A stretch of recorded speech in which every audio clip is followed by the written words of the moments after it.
Welcome to the Solid Verbal. And now, Dan and Ty. We have breaking news! But from yesterday. From yesterday, yeah. Yes. We're recording this midday Monday. James Franklin relieved of command at Penn State. 3-3, halfway through the season. Came as a bit of a surprise. You and I were messaging on Sunday morning, Sunday afternoon. You were like, hey, maybe we should be on call in case something goes down with Franklin. And I said, they're not going to fire him now. Of course. They might not fire him at all. Maybe they'll just kind of, I don't know, suggest that he take another job and kind of get out of the buyout or something. Nope, they fired him, Dan. 47 minutes later. They fired him. They got rid of him. Pat Kraft just gave a fiery press conference, which I can talk about here in just a little bit. Penn State AD, yeah. Penn State AD, that's correct. Alas, Penn State is now the big job that's on the board. There are a handful of others. My hunch is that it's not going to be the last one to come open.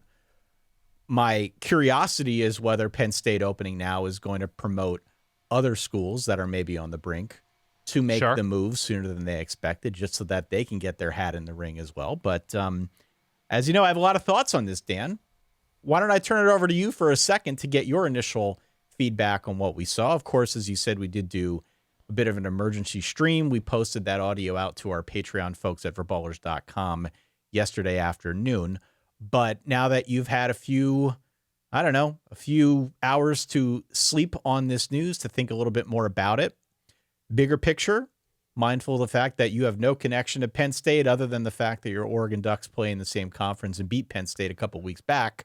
What was your reaction to this? Did it surprise you? Again, I've got a lot to say, but I want to give you ample opportunity here at the mic. Sure. I think the frustration is warranted. I think the concern about the direction of the program, given how long he's been there, is warranted. I think the frustration with some of the things that he's had time to fix, maybe the offensive roster, the offensive outlook, quarterback development, is extremely concerning. And I think every Penn State fan is justified in feeling, pretty frustrated with where Penn State has been this season, given, I think, reasonable expectations, given what they returned from a semifinalist team from last season. I think all of that, I don't have any qualms, quibbles, whatever, with any of those concerns. It's a wild world in which somebody who has won as much as he has, including taking a team not just to the playoff, but deep into the playoff last season, has a bad start this year, given, expectations once again, and is let go October 12th, right? He doesn't make it to Halloween after winning as much as he has at Penn State. Again, all of the comments about can't win the big one, and he's a medium game James. I just made that nickname up. That's pretty good. It's okay.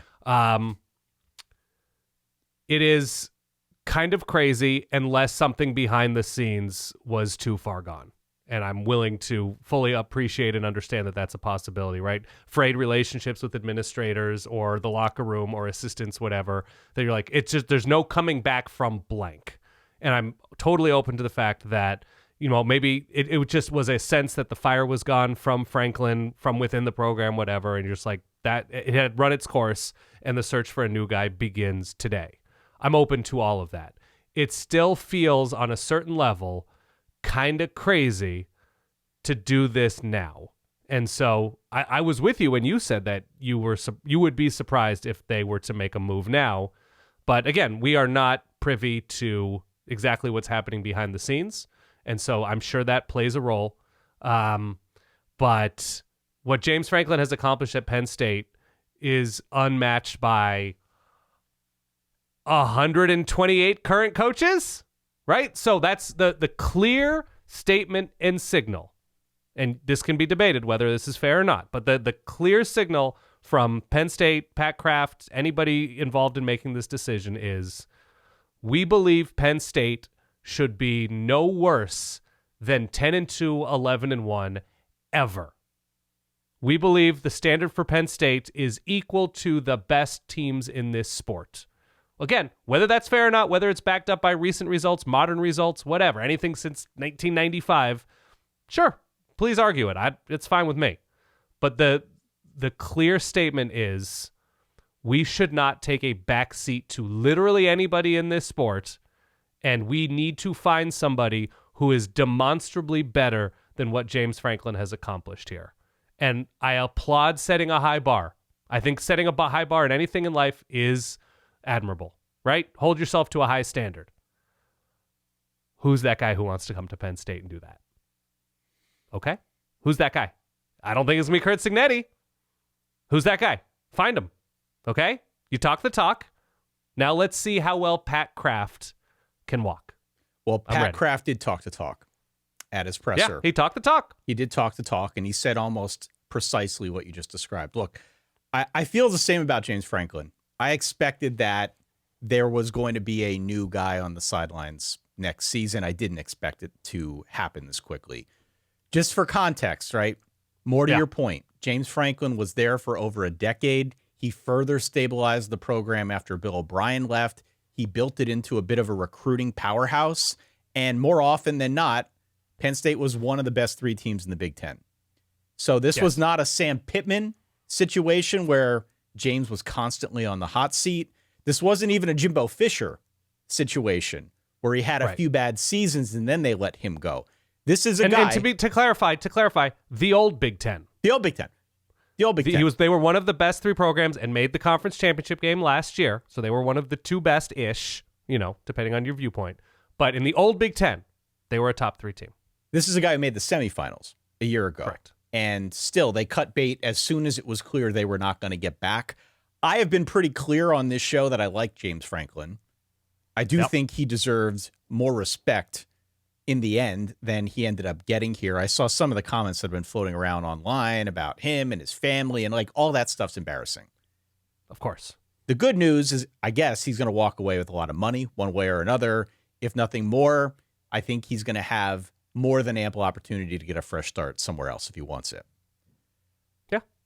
All that being said, I understand this atmosphere better than most. I went there. I live in the state. I talk to still a long list of Penn State people who are very close to the football program and more connected than you and I.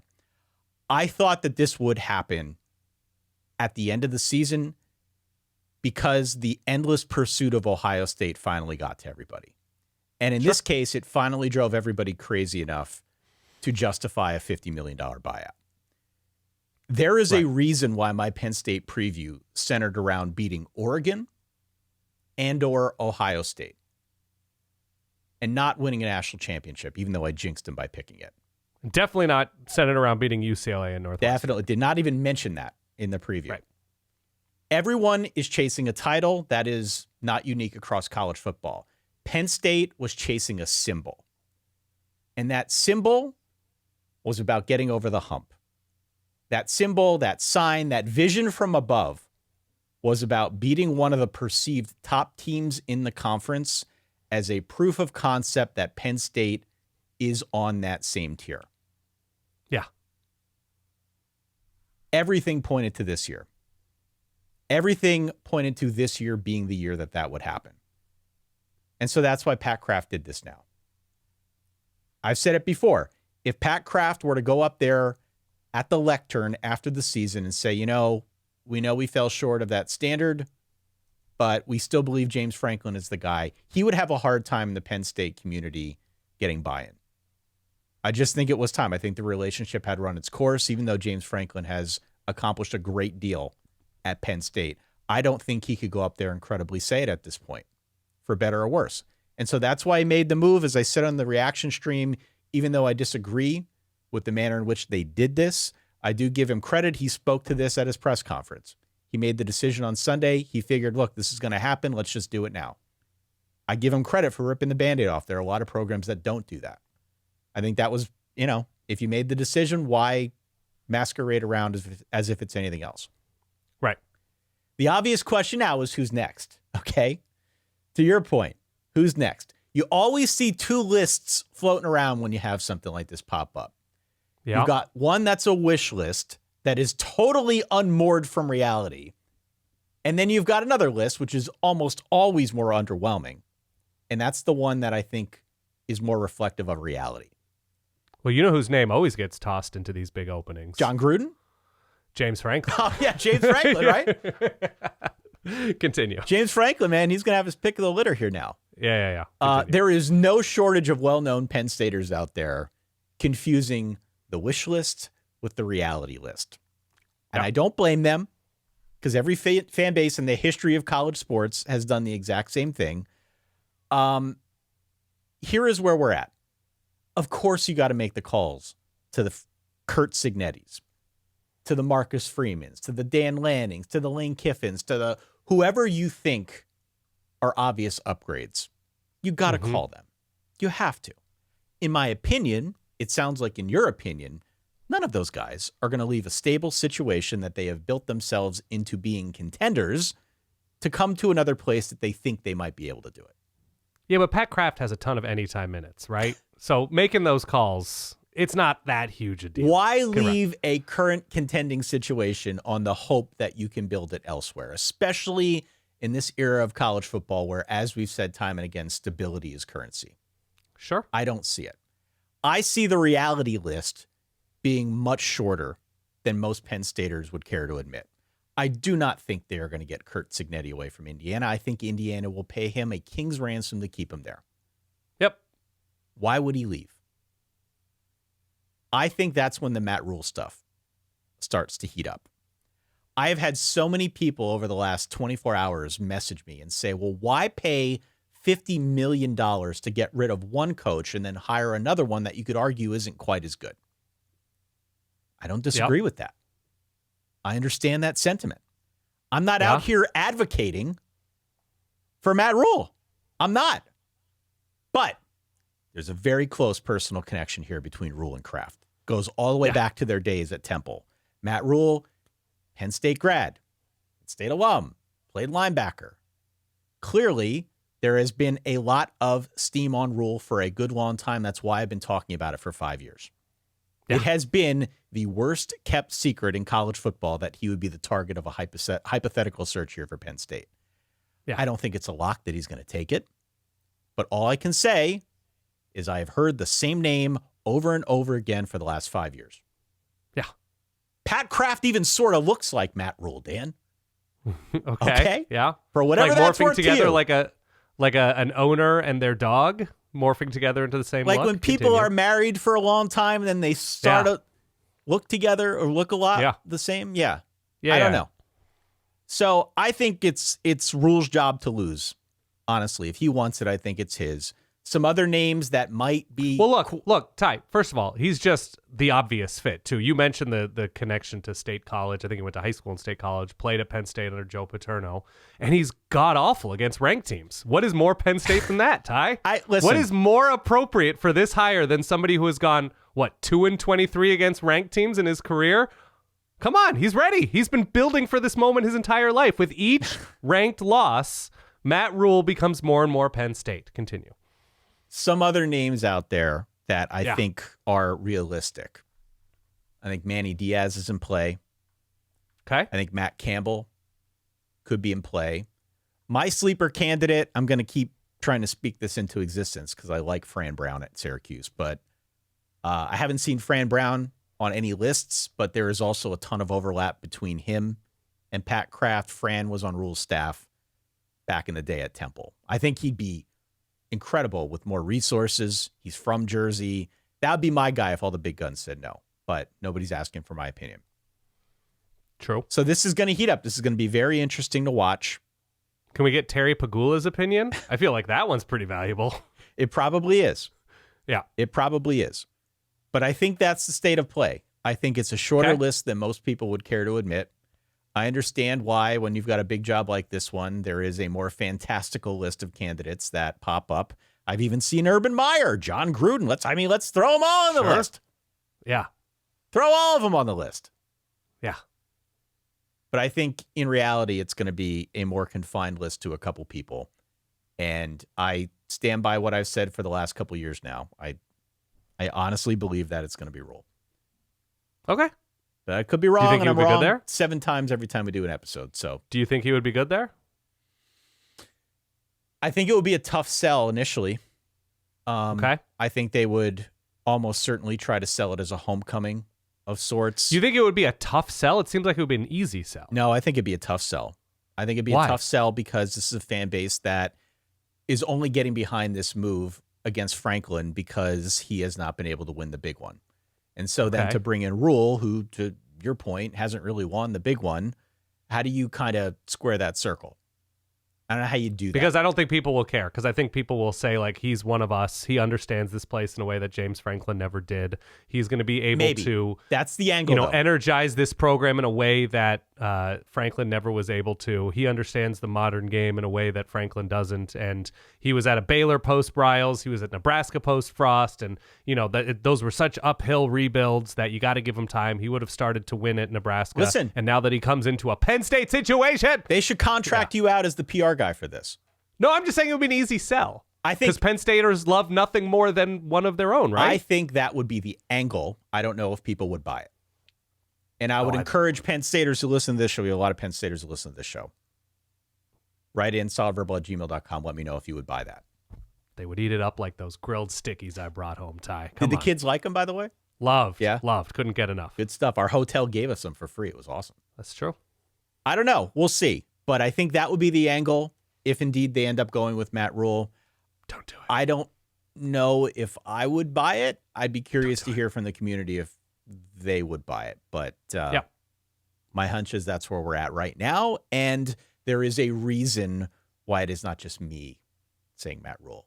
Everybody worth their salt in this world has came to the conclusion that he is the top target outside of Curt Cignetti, which everybody understands. But there is a reason that everybody instantly said the same name. Yeah. Outside of Penn State, we've got openings at UAB. Trent Dilfer, it always seemed like it was going to be a bit of a rocky experiment. The experiment is over. Trent Dilfer out at UAB. Yes. We also have another Trent. A little bit of Trentertainment here. Oh, man. We're losing Trents and Brents by the day. Incredible. Trent Bray fired after a winless start at Oregon State. Yeah. Add 2 more openings to the board. Maybe not power conference openings, but alas, these were 2 that I think were very much on the radar for us just because of what's going on at Oregon State and because the Trent Dilfer hire involved a guy by the name of Trent Dilfer, who everybody who follows football knows the name. Neither one of them working out. It'll be interesting to see which direction they go. UAB won a lot of games before Trent Dilfer.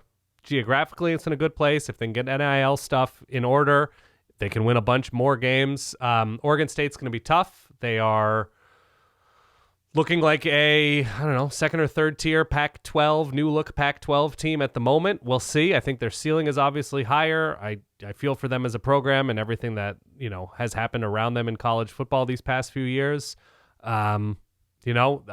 I could see them going the same direction that Wazoo went with Jimmy Rogers and finding a smaller school guy to immediately infuse that roster with guys who have played for the new coach. Who that guy is, unclear, right? You could take a look at somebody like Jason Eck, who has done, did really good things at Idaho, is in year 1 at New Mexico. So that, it's hard to pull a guy away after just a year, but certainly has regional familiarity and I think has a very good coaching reputation. There are a number of guys in the Western footprint that I think could do a decent job at Oregon State, but you are up against it a little bit given the situation at Corvallis.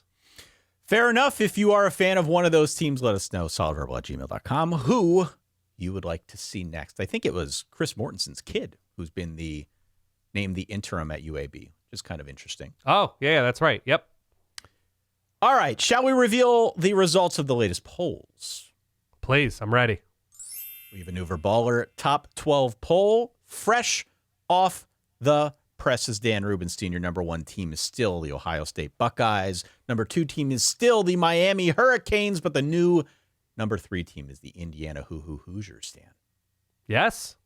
Knocked off your Oregon deservedly Ducks so. On the road in Autzen. A signature win for Curt Cignetti. Yeah. After Indiana, it is number 4, Texas A&M. Number 5, Alabama. Number 6, Ole Miss. Number 7, Texas Tech, just creeping their way up.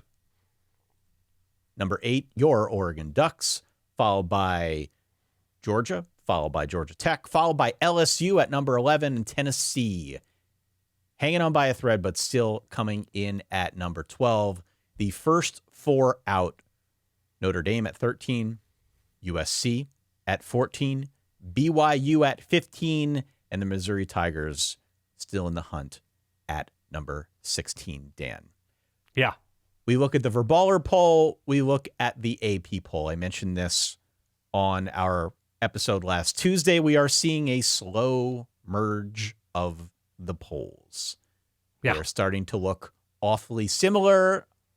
My suspicion is that was always going to be the case. We have Indiana up 4 spots in the AP poll to number 3. We also had some other big gainers of note. Texas back in the top 25. They go from unranked to 21. Utah goes from unranked to 23. Cincinnati unranked to 24. Nebraska unranked to 25. Otherwise, we had a handful of teams that are up 3 to 4 spots. Notre Dame, also number 13 in the AP poll. Yes. They are the top 2-loss team other than Texas, who I mentioned a moment ago. BYU, also at number 15, up 3 spots. Vandy, up a few spots to number 17. South Florida, up 5 spots, all the way up to number 19. I don't necessarily need to go through the biggest droppers, but you might expect Oregon and Oklahoma and Michigan and Illinois and Arizona State, Iowa State, Florida State, all of these schools dropping a fair amount by virtue of their own results from this past week. What are your responses, Dan, to what you just heard? I don't have anything too dramatic here. I mean, Florida State is slowly bringing down everybody's strength of schedule and record, right? That like true. Alabama's loss is looking worse. It looked like Miami's win against Florida State would be a nice resume item. And now we might get to the end of the season and have a reaction of like, Virginia was taken a double overtime by Florida State. That's not a great look, Virginia, right? So there is that. That is amongst the top 10. Oregon falling to 8, I think, makes sense. I think that's reasonable. Texas Tech should be ahead of Oregon. They haven't lost a game.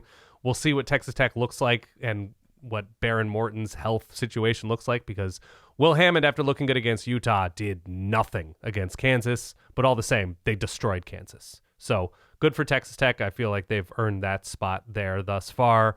LSU still doesn't look like a complete team in the way that I would like a top 10 team to sort of show shades of, because they still don't seem to be able to figure out offense. We'll see if that's something that can grow over the course of the year. It's still, early mid-October as we record this.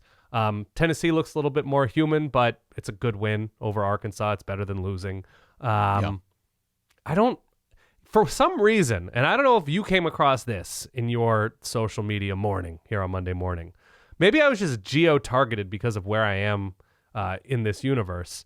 I'm seeing a lot of like, explain to me why Illinois compare resumes with Notre Dame. There was a lot of Illinois PR anger about Illinois not being in the top 25 with their 2 losses now to Ohio State and Indiana. 2 top 3 teams, to be sure.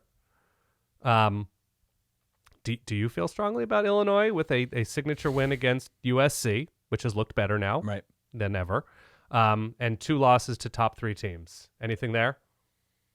I'm really mixed. I got to be honest with you. I'm really, truly mixed. Okay. I don't know what to think. I want to think more highly of them. I really, truly do. I just can't bring myself to do it.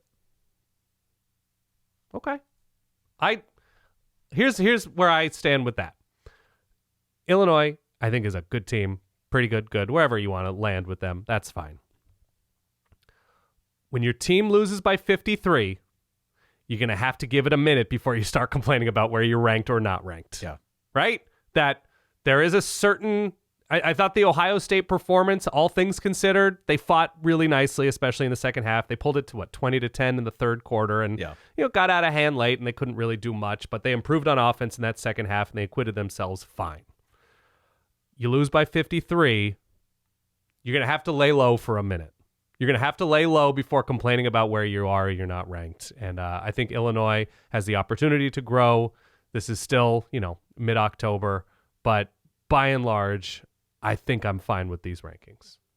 I think I'm okay with it too. I understand the argument for Illinois because I think Illinois is having a very good year. Mm-hmm. And I agree that they acquitted themselves fine enough against a really good Ohio State team that's going to win a lot of games this year. is going to be in the playoff, is probably going to win the Big Ten. Well, I guess maybe I shouldn't say that with how Indiana's come on, but they will be in the hunt for sure, probably in that game against Indiana at this point for the Big Ten. I would just like to see something more that I could hang my Illinois hat on. You know, like I've seen the social clips. Like I know that people are undervaluing Luke Altmaier. I think he's done a really good job this season. He's had a good campaign for sure. Can't lose by 53. You can't lose by 53. And there aren't a lot of other opportunities here the rest of the way for them to pick up that signature win. You know, like Washington, Rutgers, Maryland, Wisconsin, Northwestern. Those are your remaining games.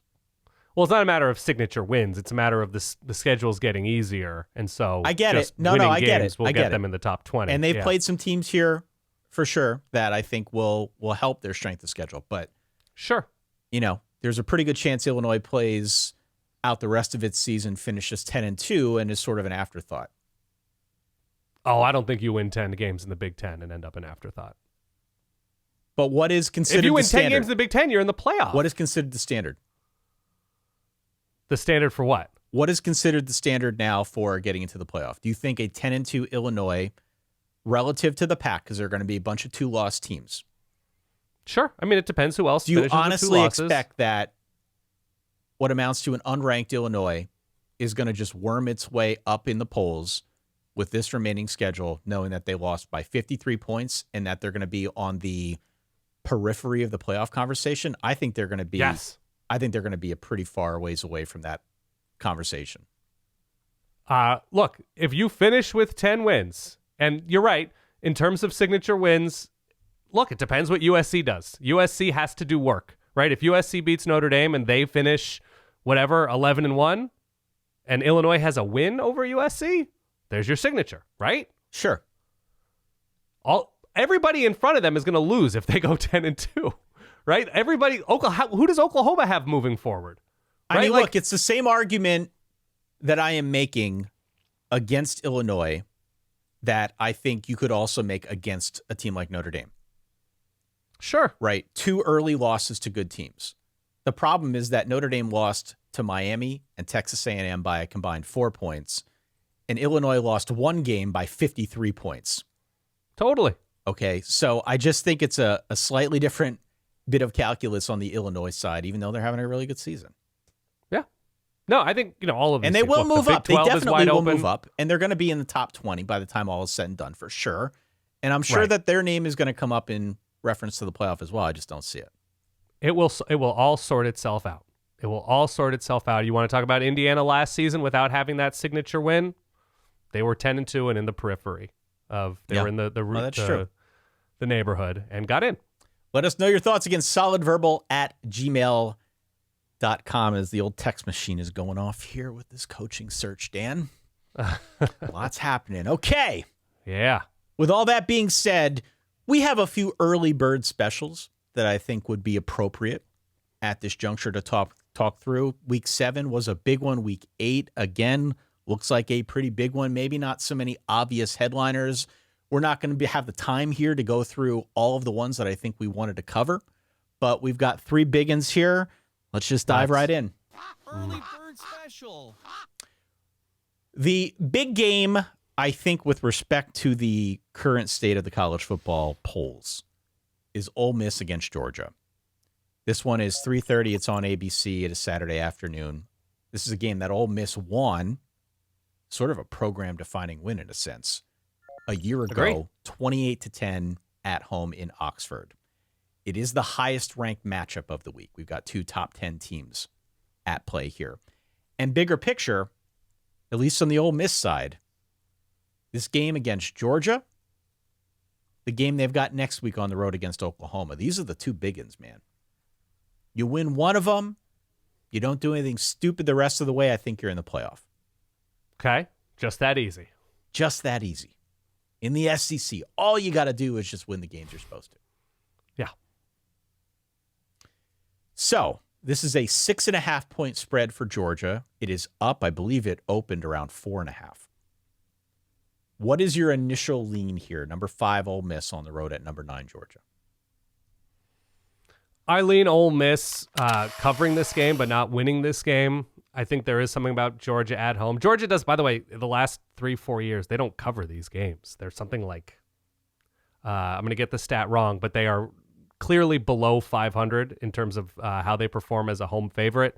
I don't like their lack of explosion on offense. I don't love that they don't do anything incredibly well. Again, aside from stopping the run, which is meaningful against Ole Miss, when that was like the one thing that was working last week against Wazoo.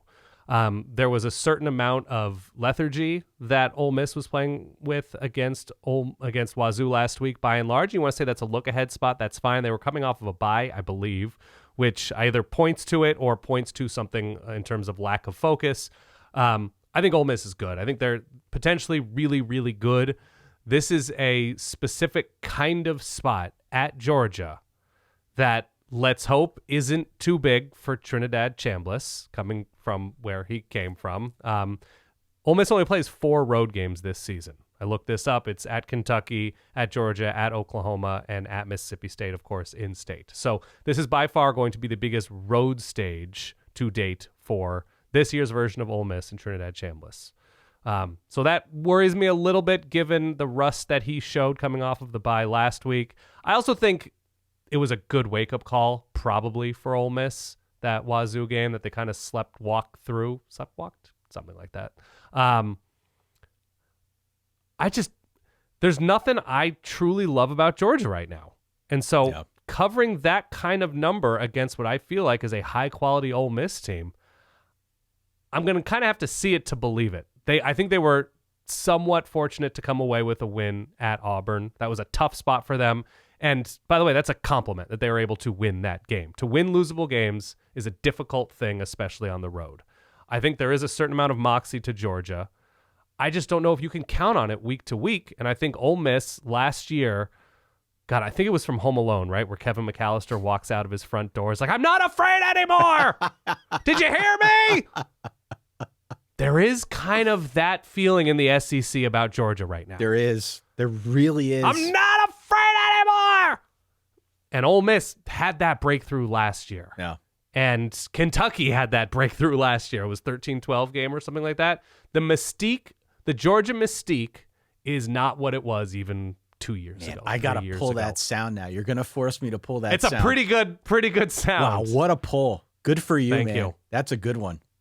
So I think Georgia still has enough to win this game. I think the best of Georgia on the ground running the ball. I think there's still enough talent. I think there's still enough creativity on this offense at its best to pull this game out. But I think it's going to be weird and tight, 23-21 Georgia. Man, we're hanging out too much, aren't we? Of course we are. We talk to each other more than we talk to our wives, which is probably not good. But and between me and you, that's not so bad. I mean, I like you. It's not so bad. We're all right. We're cool. Yeah. Statistically speaking, not to make this conversation too boring, what's interesting to me is because there's a little bit of weakness on weakness going on here. And what I mean by that is Georgia has not been very efficient on the ground. Even though they're running it 62% of the time when they're not in like an obvious passing situation. Yeah. There are pretty clear signals here that Kirby wants to make fetch happen on the ground. He wants to run it. Doesn't care as much if they're efficient at it, but that's just sort of his brand. Yeah. And I think that's a good plan because Ole Miss is very gettable on the ground. Like if you take away that LSU game, which I do think is a bit of a red herring because LSU can't run on anybody. Right. Ole Miss has given up like 5 yards a carry. So I think it's there if Kirby wants to pursue that. But to my eye as well, this looks like a close, low-scoring game. I've got it at 24-20. Okay. I think Georgia wins it. I think because of defense and special teams. I have more confidence that Georgia and Gunnar Stockton are going to make a clutch play. Like what jumps out at me a lot here when I look at the numbers and the aforementioned mystical spreadsheet is that Ole Miss is really good at getting pressure, but not great at getting sacks. And that skis me out a little bit going into a matchup with an improviser like Gunnar Stockton, who is particularly dangerous when you get him on the move. Just kind of pulling plays out of the hat. It's dangerous, I think, with a guy like Zachariah Branch, who isn't necessarily going downfield, but is really good in space. Yeah.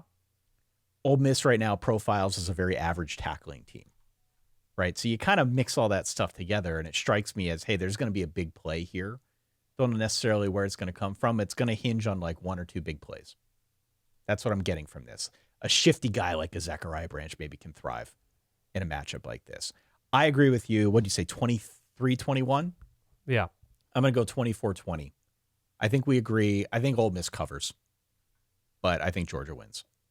Yeah. By the way, Georgia has not covered this year at any sort of impressive rate. I don't think Vegas, I don't think people have a really good handle on what Georgia can be. I think they're very well coached. I just think in terms of talent at too many spots, if they were wearing another sticker on their helmet, I think we would think differently about this Georgia team. Again, winning last week was impressive that they were able. That was such a losable moment for them that they were able to finish off Auburn. But yeah, I think Ole Miss is of too much quality to lose this game comfortably. So I either think they win it or they lose it close, and it should be super entertaining. You know, you've been having a pretty good run of picks here over the last 3 weeks or so, and it gives me a little bit more confidence in my own pick here. All right. Well, I took Auburn last week to win outright. You did. And I kind of stand by it. I would do it again. You did, but otherwise you've been pretty good. Yeah. 7:30 ABC. Stay in the SEC for a second if we can. Yeah. Number 11, Tennessee, on the road this time at number 6, Alabama. This line is down. When I saw it initially on the document, it was 8.5. It's down to 7.5. So maybe a little bit of money coming in.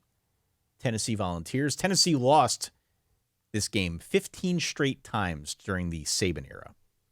Or I guess most of the Saban era. Between 2007 and 2021, 15 straight losses. Since then, they have won 2 of the last 3. That includes a 7-point win last year in Knoxville, Dan. 2 offenses that I think are going to be paramount in this conversation. 2 teams that are obvious rivals. Do you have a lean? I love Alabama. Love Alabama. Okay. How much do you love Alabama? A good deal. Alabama, I think, should be feeling good about itself pulling out the win that they pulled out against Mizzou last week. We haven't used this phrase in a long time, LRO, the luck running out. Yeah. Tennessee with self-inflicted wounds, 10 penalties against Arkansas. If you watch that game, Arkansas kind of got whatever they wanted on the ground. They did. They absolutely did. And that gave me pause that Alabama's growing in that department, that Jam Miller seems to be growing each week. And if you add in a ground game to Alabama's repertoire, and it opens things up as Ty Simpson grows and his ability to spread the ball around grows.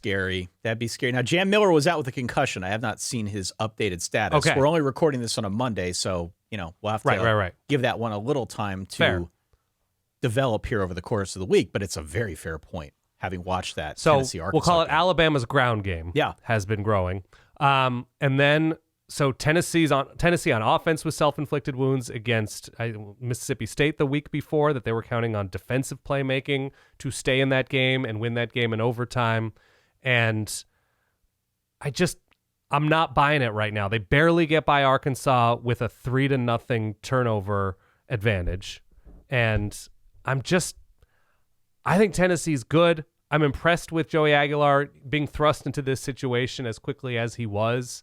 I just think going to Tuscaloosa and coming away with a win and even hanging around if Bama is now firing on more cylinders, considerably more cylinders than they were earlier on in the season, I just like Bama here. I think they have more ways to win, and Tennessee is they're not as crisp as I'd like them to be in this moment to go into Tuscaloosa and win. So I have Bama by a couple touchdowns here. Really?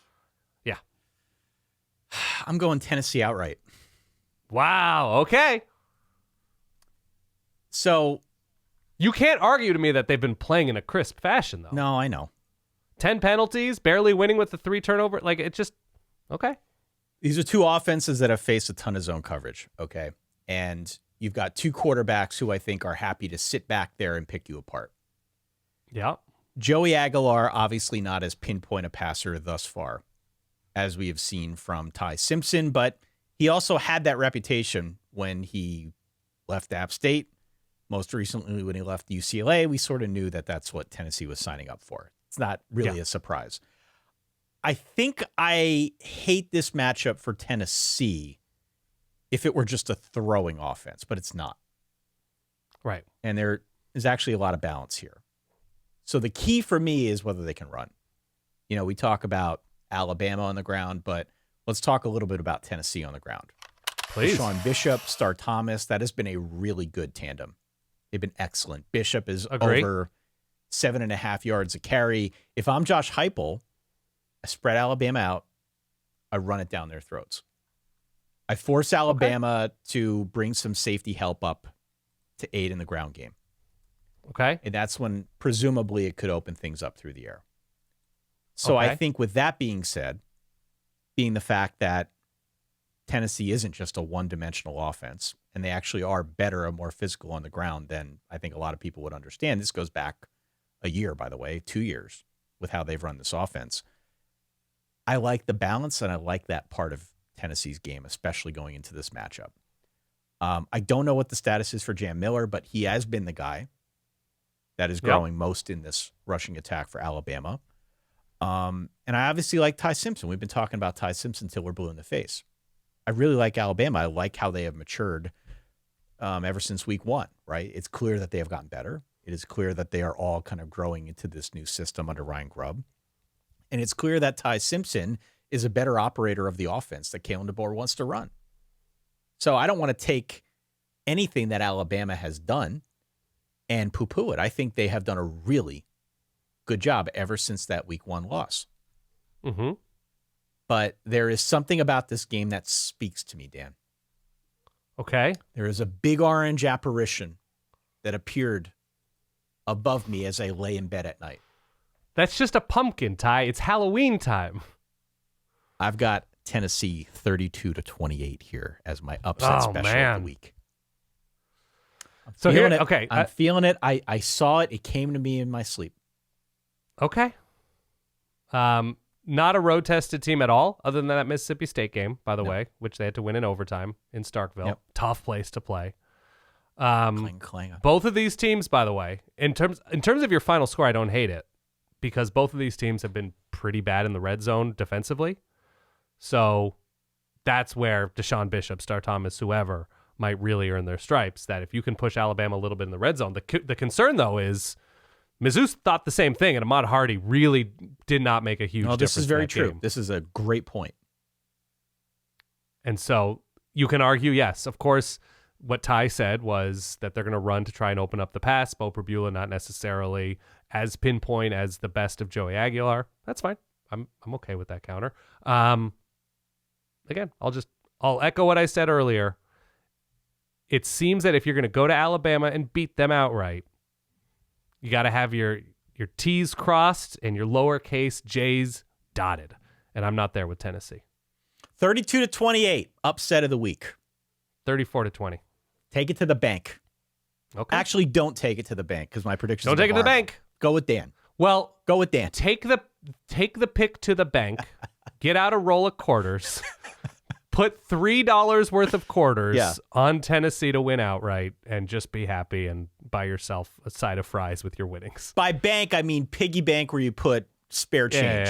Bet like a few dimes on what I am saying here. Or take it to Tim Banks. Is he not the defensive coordinator for Tennessee? Okay. Tim Banks. Continue. Very good. I apologize. That was terrible. One final preview. At least on this episode, we've got more that we're going to get into. There's the Holy War this week. There are a bunch of other games this week that I was looking at before. Can I interest you in a little LSU Vandy, Georgia Tech Duke, UNLV Boise's a really big deal. Maybe we even talk about your Oregon Ducks traveling cross country as a 16.5-point favorite against Rutgers. Man. You want to fly in for that one, Dan? Are you excited about that one? Man, if Rutgers didn't have what might be the worst defense in America, or at least in the Big Ten, no. Although I am, sidebar, looking to at some point go on a New Jersey pizza tour. I believe it to be America's best pizza state. Really? Where would you go in Jersey? Everywhere. I mean, we've been to Ratza. Ratza is not a sponsor, could be. Oh my God, I'd go. Ty. Where else in I'd Jersey? go Well, I want to do Central Jersey, if there is such a thing as Central Jersey, like Trenton-style tomato pies. I want to go to Rosie's. I want to go to so many different places up and down New Jersey. So, yeah, I want to go outside of Philly. I've got a list, Ty. Was sent, friend of the show, our buddy Ben actually has, so it's friend of the friend of the friend, whatever. I actually received a Google document that has actively updating New Jersey pizza rankings. Not like a magazine piece, not a website, somebody's personal updating Google Doc power rankings. All right. Well, anytime you want to fly over here, you can stay here and we can do the drive in Jersey. I'm like, right. Well, I'm going to have to sell the misses on something else. Okay. Ty and I are going to volunteer at a bunch of middle schools. Like a pet shelter or something, yeah. Yeah, we're going to go to pet shelters. We're going to clean up. Like, we're going to do something.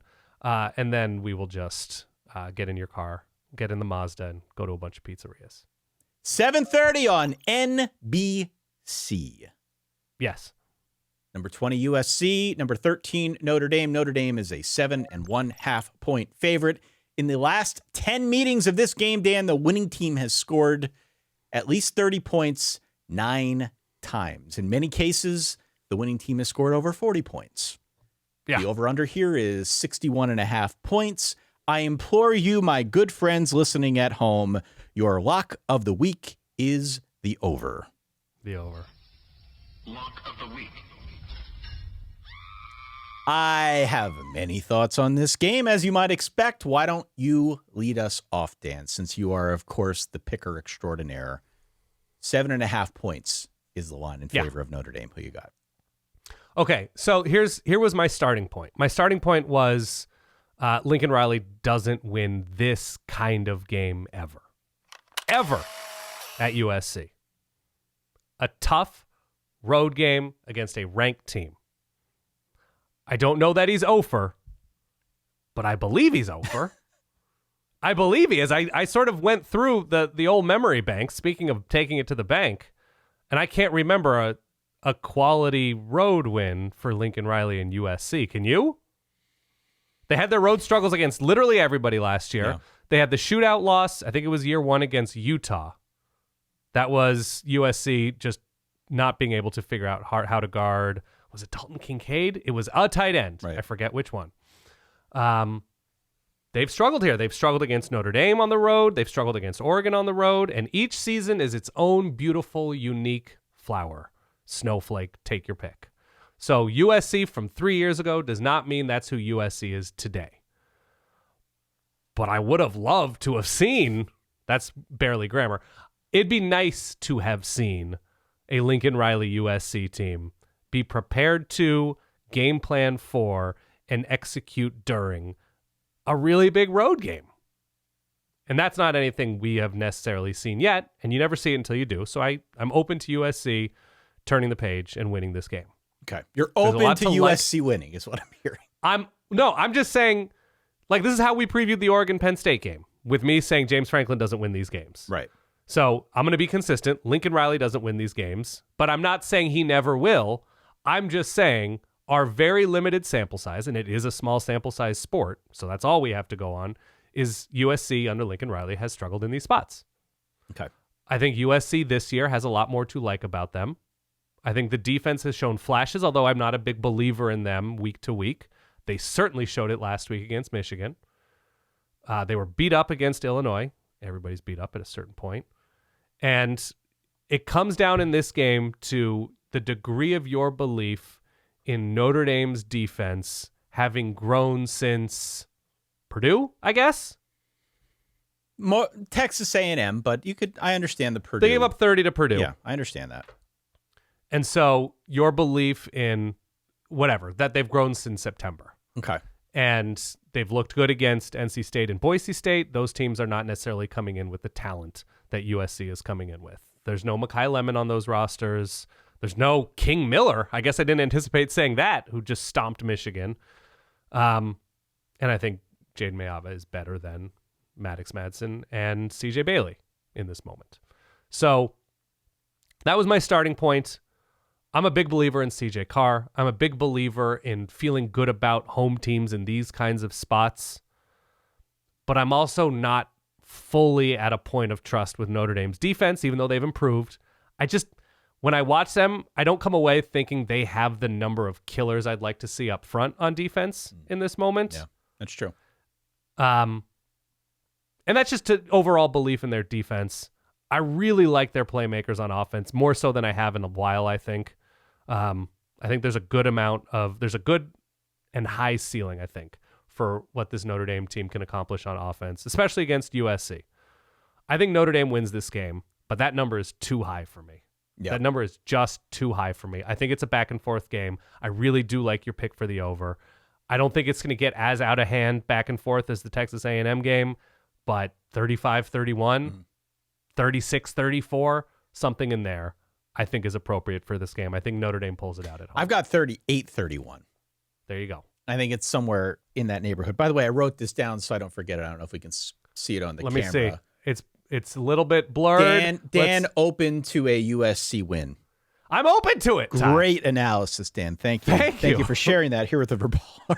Ty, I have a high bar I need to hit. Penn State is talking about the bar that they need to hit as a program, as a university.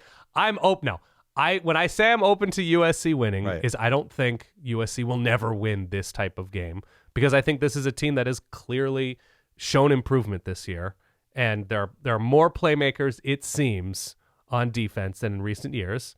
And whatever Michigan is or isn't, USC played like there was much more to believe in about this defense last week. If you went to your wife and said, "I just so you know, I don't believe this, but I'm open to, who else might be in the neighborhood, sure, who is also a woman." I don't think my wife has listened to a sentence that long that I've said since 2023. So I could say that and she'd be like, okay, whatever. Married guys, back me up. Back me up. All right. I'm just giving you crap. That's okay. No, that's fine. No, that's what I feel. I feel USC is really good. I think they are better than number 20 in the country right now. And I think Notre Dame has a terrific opportunity because of CJ Carr, because of what I think is some growth on this defense under Chris Ash. And it's understandable that you take some time in getting used to a new defense. They're still playing a bunch of man. It's not like they've completely abandoned it's 56%. coverage. So it's not, which is like it's more, one of the most in the country, right? Yeah, it's more than most of the teams in the country, but it's not as man heavy as it was a year ago. It's not. This is going to be a much bigger offensive test than what NC State and Boise State, this year's versions, had to offer these past couple weeks. But look, Arkansas was able to move the ball some for half a quarter. So there's that. They killed Arkansas. And by the way, Arkansas that was a turnaround. Had a shot at Tennessee, right? We saw, just as another frame of reference here, we just got done talking about Tennessee. The defense has definitely improved since the A&M game. I agree. But this is still not the Notre Dame defense from 2024. It's just not. And USC is still the top offense per the SP+. So I'm curious to see how Chris Ash and Marcus Freeman and this defensive coaching staff for Notre Dame schemes this one up. Because as you said, they play man, but they're not nearly as heavy on man as they were a year ago. You've got an obvious threat in a guy like a Makai Lemon. In theory, it makes sense to just stick Leonard Moore on him, but Makai Lemon works like 2/3 of the time out of the slot, which is not typically where they put Leonard Moore. Will they put him here, there? It's a fair question. I don't think the other guys that they have are going to be much of a match for Makai Lemon. I think it would behoove them to put Leonard Moore on him, but we'll see. We'll see what they decide to do, to what end they mix that up. I'm not as confident as the other guys in pass coverage. And so there's a question of, well, if you take away Makai Lemon, then what happens to Jacoby Lane? They can put Christian Gray on him. Christian Gray is great for like 2 to 3 pass interference calls in this game, no matter who he's covering. Had a good game last week, to his credit, but alas. And by the way, USC has been utilizing Lake McCree a bunch at times. Yeah. So there are a bunch of weapons here is what I am getting at on the USC side of things that definitely give me cause for pause or favorite pet charity. Of course. What scares me most, though, is actually what USC's been able to do on the ground this year. Mm-hmm. And I think Notre Dame's going to have a really tough time holding them down in all facets because it is not the same defense. Am I out of line when I said that Notre Dame doesn't seem to have the killers. Like, you look up the middle, and I'm trying to remember the exact names. You know that, Right. like, previous names have been leaking out of my brain like an overstuffed sausage. As I remember, I said, who did I say? I said Malachi Coley, which I think I combined Malachi Tony and, was it Stacy Coley, a receiver for Miami way back? Okay, so if memory serves, Right. I totally feel this way about everything in my life, that every brain has a capacity for something like 5,000 names. And then after you hit that, everything is going to go awry. Howard Cross and Riley Mills last year. And they were beat up. Sure. Jack Kaiser? Jack Kaiser no longer on the team. No, that's what I'm saying. Right. Like, these were the guys that they had. Xavier Watts, right? That they had these dudes on all three levels that made offenses really, really hesitate. And I just, in the limited amount, you've obviously watched much more Notre Dame than I have this season. Yeah. It doesn't seem like those guys are on that level, at least not yet. Well, the line was a question coming into the year, and it remains a Totally. question. And there was a huge question around pass rush, getting pressure. I think it has improved. It still is not where it was a year ago. And I still think there is an open question about how they deal with a good rushing offense, which is what I think USC can be and has been so far this season. And I'm concerned about the balance of that USC offense. I don't think Notre Dame is good enough to stop all of it. And I am fearful that they're going to get gashed on the ground, which is partially why I think this is going to be, as you said, a back and forth affair. I just think it's headed in that direction. And furthermore, Notre Dame is just as good on offense. The CJ Carr experiment has worked famously. He's been really good. Famously. If you have not purchased your CJ Carr stock yet, I would implore you to do so before this weekend. Because after this weekend, everybody will know CJ Carr. CJ Carr is really good. He is really good. This is not me exaggerating. Just watch him if you have yet to watch him. I agree. He is going to have a good game against USC. I think Notre Dame can push USC around. I think they can push them around. I think they're going to be solid on the ground. I think it's going to be a lot of Jeremiah Love, Jadarian Price, and when it's not those two guys, it's going to be CJ Carr through the air. So this truly could be a situation in which the last team with the ball ends up winning. Okay. I'm with you. I do not trust Notre Dame's defense, even though they have gotten better. But I do think it's at home. I do think ultimately they've got more playmakers that I trust on offense. And I've got them 38-35. But that you didn't answer the question. What was the question? Are you open to the possibility of USC winning? I am open to the possibility as well. Yeah. Okay. I am. I am. Yeah. And I may have even wavered in the middle of that preview. 38-31, 38-35, somewhere in there. I think it's within that number, 7.5. Yeah. I will say, we were talking about this before, and then we can move on from this game unless you have any other thoughts. There is no more web savvy, commenting savvy crowd than USC fans. Oh, it's the best. Indiana's pushing for it right now. Indiana's doing a good job. They're doing a good job. They've been on us here for our Oregon preview, but we get messages and replies about everything USC. When we pick USC and they win, they're like, "Well, welcome. You're now catching up to what everybody else has seen with USC." When you pick USC to lose and they win, you're like, "Psh, typical haters." You pick USC to lose and they lose, you're correct in evaluating USC losing. You're told, "You got guys, do your research. This was always going to be a transition year." A lot of when you see research. what they're a lot building. of people like, you don't do your research. I'd imagine everybody who does It's- this gets that same comment. It's like the most popular comment. The attention to detail and the attention to the solid verbal as an organization that we get from USC fans is unrivaled, and I appreciate it. What is your power ranking, your current power ranking of loud fan bases on the internet right now? Year of our Lord 2025, about midway through the month of October. Sure. As it relates to our show or just in general? I think as it relates to our show, but my hunch is that carries over to mirrors. many other shows. The Ohio State-Michigan block of fans is still probably the most vocal, I would say. I don't know if we just, we are just the sweet nectar that attracts the USC fan base. But no, I just don't think they're large enough. in this moment. We obviously have a vocal Oregon contingent because of my background. Sure. I'm trying to think specific schools that seem to really bring the energy and heat behind the scenes. Do you have one? I mean, or two or three? We could post anything. We could fart into a microphone and label it as a Miami video, and we would get we do get a good amount. we would get 150 comments on it from people either claiming disrespect or good analysis on the Miami side. I think a lot of Miami fans would feel as if us farting into a microphone might be an improvement over what we currently do. That's true. I can't counter it. Miami is Depends number on the one. fart. Miami is number one in my power rankings right now. Okay. And this isn't That's even cool. intended as a dunk. I'm just saying in terms of No, that's volume fine. and intensity and passion, they've got a lot to be excited about this year. So Yeah. Miami for me is number one.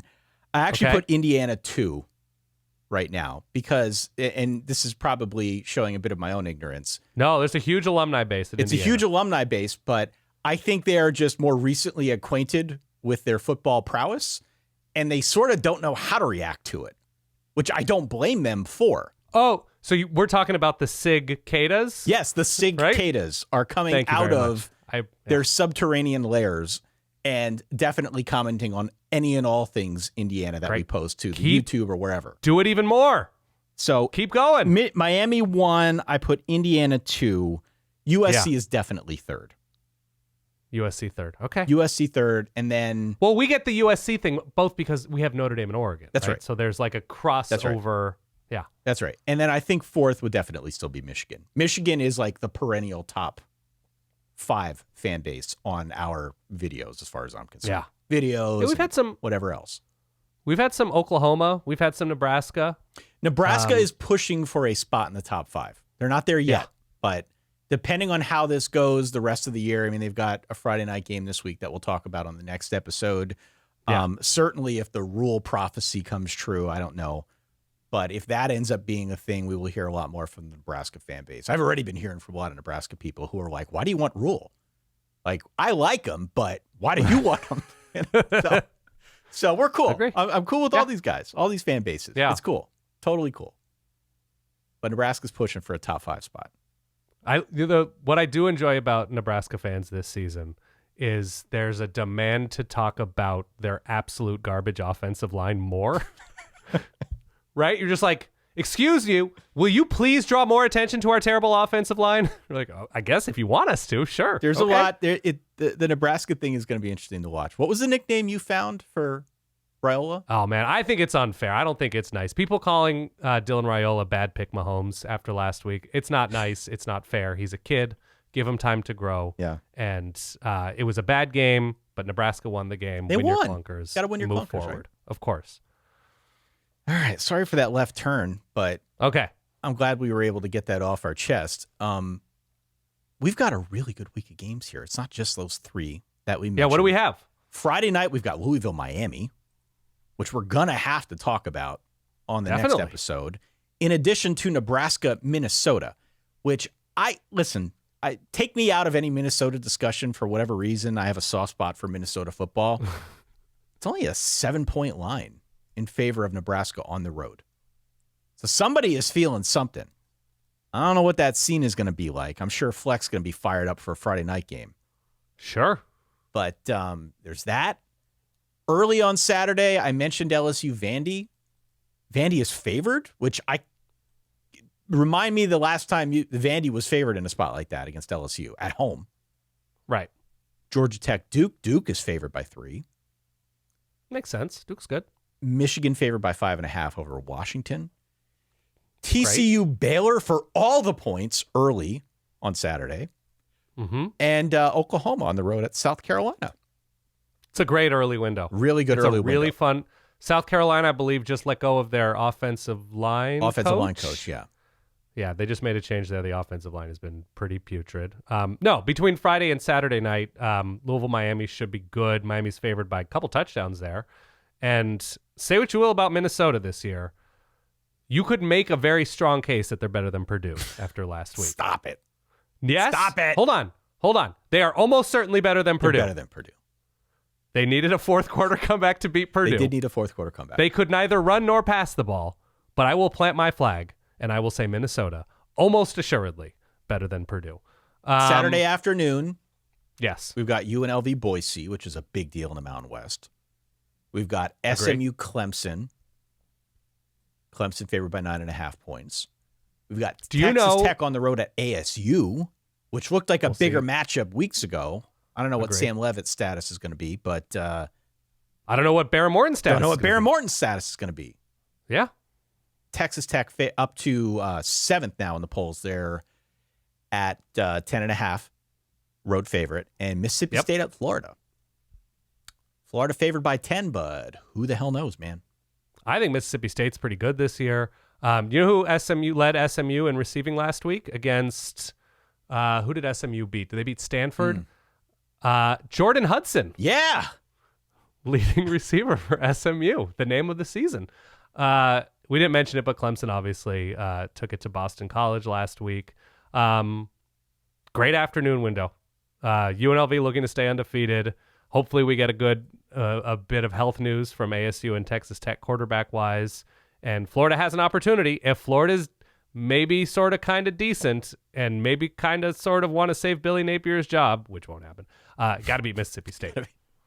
Yeah. Well, I was wondering if now that the James Franklin thing went down, if perhaps we would see other schools that decide they want to follow suit, and Florida is one of them. That we'll just keep watching. And then in the nightcap, we talked about a couple other night games, of course, but I mentioned Oregon Rutgers, Penn State at Iowa.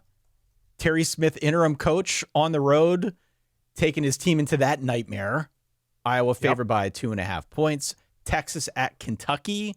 We've got Maryland at UCLA, the behemoth that is Jerry Neuheisel and UCLA. 2 straight wins. And Mizzou at Auburn. Could be kind of interesting. That's in the nightcap. And then in the late series of games, Florida State at Stanford. I'm already warning you. The hinterlands, man.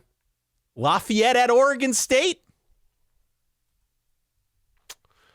Man, that's a 50-point spread. I made that up. No, it's not. Oh, you did make that up because I don't think Oregon State should be favored by 50 against anybody. I wanted to see if you would take the bait. You took the bait. It's okay. I took the bait. What is that? Is there an actual line in that game? I didn't see a line. No. Because I haven't seen Pat League lines this year. I'll find a line for that. We have people we can email. We'll get a line on Lafayette, Oregon State. Lafayette's been pretty good. And by the way, before I go any further, there is a real chance this year that Lehigh is going to be hosting an FCS playoff game. Okay. If that happens, you might have to fly over here. To watch a Lehigh FCS playoff game? You might have to. If not, I'm going with Kate. Kate and I will go. We can do the on-the-ground reporting. But you're going to make the 5-minute drive? Is that what you're saying? The dedicated? I would have to go, right? I think so. That's a huge deal. I might be able to coach the team. I got deep connections over at Lehigh. Just ask to call the defense. Make them say no, right? You're talking about Pat Kraft calling Kurt Signetti? Yeah. Maybe Pat Kraft could get Frank? Get a Signetti? I keep saying Frank Signetti whenever I mention Kurt. I don't know why. Yeah. But I think you should definitely go if Lehigh makes the playoffs. Okay. All right. Well, that does it. Look, we covered a lot of ground on today's episode. Thank you one and all for your ongoing support. Please do follow along at verballers.com. You can sign up if you want to be a free member. On occasion, we do throw some crumbs out to the free members. But of course, you get the ad-free episodes, you get the bonus content, you get to play in the games, you get to vote in the poll, you get access to the Discord, all of that fun stuff if you join as a paid member, as a certified or premium tier Verballer. If you like what you've been hearing this season, if you want to help support what Dan and I do, keep these bright lights, the Solid Verbal Studios on, sign up as a certified or premium member. We appreciate it. That'd be great. All right. Excellent show. Imagine having a direct line to Ty Hildenbrandt to thank him for his hard work. And imagine having a direct line to me to tell me how much of a goober I am. Imagine that possibility. Listen, if you want to join as a hater, we can't stop you. Yeah, that's true. We can't stop you. Oh, my God. Hold on. Sidebar. Should there be a $20 a month haters tier? I don't know what it's involved. Like, what would we even offer? I would say for $20 a month, our tiers are $5 and $10 a month. You know, I have to write this down now. Write it down. All right. It's the exact same thing as the premium tier. except if we are wrong about your team, you get a personalized voicemail from us apologizing. I mean, we could try it. $20 a month haters tier. We got to come up with it. You need to give us, we need the credit card. Because Hold on. If you're a hater, we need your feedback. We do need your feedback. But yeah, all you need to give us is obviously the payment, which I don't see the credit card info. I never see that. I don't want to see that. I don't want to see your credit card number. But the only thing you would need to supply in that instance is a phone number. Yeah, that's true. We do phone number, email. I mean, I can post audio private. I can send somebody a private audio file. That's fine. Okay, we need to workshop this. Let us know the haters tier if you would join the haters tier at verballers.com. Could you imagine if I picked Oregon and I said something hypothetically like, I don't see a lot of players on this Indiana roster who would start for Oregon, and then Oregon loses at home to that Indiana team? I just don't know if the people commenting on the Indiana and Oregon content are willing to foot a $20 haters tier bill in order to get that satisfaction. If you're a true hater, Ty, we're not talking about fraud haters. We're talking about tried and true to the marrow haters here that are believers and practitioners of the hating game. So to them, what would be more delicious and satisfying than receiving a message from Ty after picking Clemson to run away with the ACC and having Clemson lose to, take your pick, like a Georgia Tech fan, getting a personalized message to be like, hey, this is Ty Hildenbrand from the Solid Verbal, and you know what? I really flubbed it. Man. You're basically subscribing to a hater's cameo is what this amounts to. 100% yes.